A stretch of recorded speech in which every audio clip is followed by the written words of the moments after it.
isipan ko'y gulong-gulo. Nagtatanong kung susundan ko siya, dahil ang puso ko ay nabihag nga.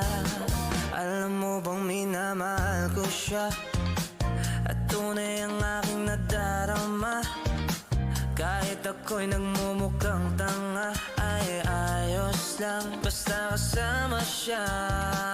Kahit sabihin pa ng iba, nababaliw na akong talaga.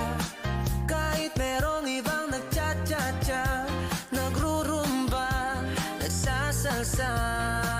Pwedeng sabihin nyo to sa kanya, ang puso ko'y nahihirapan na. Ano pa bang pwede kong gawin na